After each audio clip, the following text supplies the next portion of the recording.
Hello friends, welcome to defence matrix. तो जैसा कि हम जानते हैं, हमारे द्वारा शॉर्ट रेंज की टैक्टिकल बैलिस्टिक मिसाइल प्रलय इस्तेमाल की जाती है, जो कि पुरानी जनरेशन की जो पृथ्वी मिसाइल्स हैं उनको रिप्लेस करेंगी। तो प्रलय मिसाइल की जो खास बात है वो ये है कि ये क्वासी बैलिस्टिक ट्रेजेक्ट्री फॉलो करती है, हाइपरसोनिक स्पीड को अचीव कर सकती है और बहुत ही ज़्यादा एक्यूरेट है। मैक्सिमम 500 किलोमीटर के डिस्टेंस पर स्ट्राइक कर सकती है और 10 मीटर CEP से कम की इसकी एक्यूरेसी आती है। वजन 5 टन के अप्रॉक्स का है और एक 12x12 हाई मोबिलिटी व्हीकल ऐसी 2 मिसाइल एक बार में कैरी कर पाता है। इसके बारे में हमने विस्तार से बात करी थी और पाकिस्तान की फतेह 2 मिसाइल से इसको कंपेयर किया था, जहाँ पर हमने बताया था कि परफॉर्मेंस में कितना बड़ा डिफरेंस है। तो ये भी हमने बताया था कि कैसे ये ईयर्स ऑफ इवोल्यूशन का रिजल्ट है, जिसके अंतर्गत प्रलय मिसाइल में जो कंपोजिट प्रोपेलेंट का इस्तेमाल किया गया है ये वही है जो कि K सीरीज की मिसाइल में इस्तेमाल किए जाते हैं। तो ये हाईली एफिशिएंट प्रोपेलेंट ज़्यादा एनर्जी जनरेट करते हैं, जिसकी वजह से आपको ज़्यादा रेंज यहाँ पर मिल जाती है। बाकी एक और जो खास बात है प्रलय मिसाइल की वो ये है कि ये डिफरेंट वैरायटी के वॉरहेड्स को कैरी करने में सक्षम है,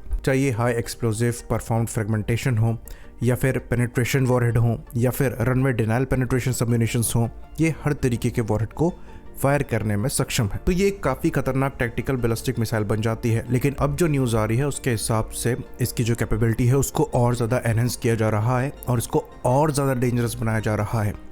तो प्रलय मिसाइल के एक एयर लॉन्च वर्जन पर काम किया जा रहा है, यानी कि ये बैलिस्टिक मिसाइल अब Su-30 MKI से भी लॉन्च होगी। इसका सिंपल सा मतलब यहाँ पर यह है कि रिएक्शन टाइम एनिमी को अब और कम मिलेगा, साथ में मिसाइल की रेंज भी एक्सटेंड हो जाएगी। पहली बात तो जो एयरक्राफ्ट की रेंज है वो अलग, प्लस आप एक एल्टीट्यूड से इनको लॉन्च करने वाले हैं, तो जो एडिशनल प्रोपेलेंट की रिक्वायरमेंट होती है मिसाइल के एल्टीट्यूड गेन करने के लिए वो कम हो जाएगी, जिसकी वजह से आपको एडिशनल रेंज यहाँ पर मिलेगी। तो ये hypersonic quasi ballistic trajectory follow करने वाली मिसाइल, इसको इंटरसेप्ट करना बहुत ज़्यादा मुश्किल है। और हमने वॉरहेड की वैरायटी आपको बताई ही, तो ये हर तरीके की डैमेज कर सकती है। अगर आप यहाँ पर कंपैरिजन ड्रॉ करना चाहें तो आप किंजल मिसाइल से इसका कंपैरिजन ड्रॉ कर सकते हैं।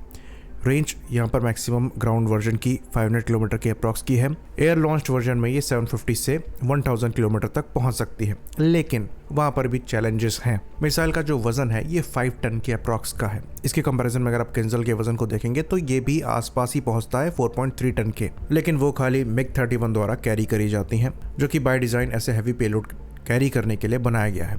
Su-30 MKI भी 8 टन के ऊपर पेलोड कैरी कर सकता है, लेकिन 2 हार्ड पॉइंट पर ये पूरा पेलोड डालना एक डेंजरस टास्क है। इवन ब्रह्मोस मिसाइल के वजन को भी थोड़ा कम किया गया है। जो एयर लॉन्च ब्रह्मोस है उसका वजन 2.5 टन का है, जबकि जो सरफेस लॉन्च ब्रह्मोस है ये 3 टन के अप्रॉक्स की है। तो वेट यहाँ पर थोड़ा रिड्यूस करने की रिक्वायरमेंट होगी और इसलिए इन मिसाइल्स में एक्सटेंसिव मॉडिफिकेशन करने पड़ेंगे। बात करें डायमेंशन की, तो डायमेंशन यहाँ पर इशू नहीं है, ये काफ़ी हद तक ब्रह्मोस के क्लोज है, लेकिन वजन यहाँ पर ज़्यादा है। तो वजन यहाँ पर कम किया जा सकता है, जिसमें से एक तरीका है कि प्रोपेलेंट वॉल्यूम यहाँ पर थोड़ा कम कर दिया जाए, क्योंकि ये एयर लॉन्च होने वाली है तो एक एल्टीट्यूड पर ही इनको लॉन्च किया जाएगा, जिसकी वजह से जो एक्स्ट्रा प्रोपेलेंट की रिक्वायरमेंट होती है एल्टीट्यूड गेन करने के लिए वो कम पड़ेगी। दूसरा, वॉरहेड मास यहाँ पर कम किया जा सकता है। ये 250 से 500 किलोग्राम तक का वॉरहेड कैरी करे तो भी सफिशिएंट है। अभी ये 1000 किलोग्राम तक का वॉरहेड कैरी कर सकती है। तो छोटे मोटे चेंजेस से ये आप जो वेट है ये 3 टन के अप्रॉक्स ला सकते हैं, पर रिक्वायरमेंट यहाँ पर होगी वजन को और भी ज़्यादा कम करने की। तो ये एक चैलेंज है और देखना इंटरेस्टिंग होगा कि इसके लिए हम क्या करते हैं। तो इस प्रोजेक्ट में आधे से 1 दशक तक लग सकता है, लेकिन उसके पहले भी हमारे पास hypersonic air launch ballistic missile service में होंगी। रुद्रम 2 और रुद्रम 3 दोनों hypersonic air launch ballistic missiles हैं। रुद्रम 4 पर भी हम काम कर रहे हैं। तो 500 किलोमीटर तक स्ट्राइक करने की क्षमता आपके पास पहले से है, वो भी एयर लॉन्च बैलिस्टिक मिसाइल के थ्रू, जो कि हाइपरसोनिक स्पीड को अचीव करेंगी। प्रलय के थ्रू जो स्ट्राइकिंग रेंज है ये अप्रोक्सीमेटली 1000 किलोमीटर तक पहुंचेगी। बाकी दूसरी एयर लॉन्च बैलिस्टिक मिसाइल की बात करें तो हम एयर लोरा को भी सर्विस में इंडक्ट करने वाले हैं, ऐसी न्यूज़ आ रही है। उसके बाद क्रिस्टल मेस 2 भी हम यूज़ कर रहे हैं। इवन कुछ इंडिकेशन मिल रहे हैं कि हमने ऑपरेशन सिंदूर में भी इनको इस्तेमाल किया है। तो अगर हम स्टैंड ऑफ रेंज के वेपन्स की बात करें तो उस मामले में हमारे पास वैरायटीज़ की कमी नहीं है। एयर लॉन्च प्रलय जो है वो उसमें एक एडिशन ही है। बाकी आपके एयर लॉन्च पिनाका पर भी हम काम कर रहे हैं। तो फ्यूचर में जो वॉर लड़ी जाएंगी वो आपके स्टैंड ऑफ वेपन्स के थ्रू ही लड़ी जाएंगी। ऑपरेशन सिंदूर उसका एक ट्रेलर था। फ्यूचर कॉन्फ्लिक्ट्स में ये स्केल बड़ा हो जाएगा। अच्छी बात यहाँ पर यह है कि हम इस पर जोर देते हुए अपनी तैयारियों को और भी ज़्यादा मजबूत कर रहे हैं। आई होप इन्फॉर्मेशन यहाँ पर क्लियर रही हो। इसी बात पर इस वीडियो को हम ख़त्म करेंगे। लाइक करिए, सब्सक्राइब करिए। जय हिंद।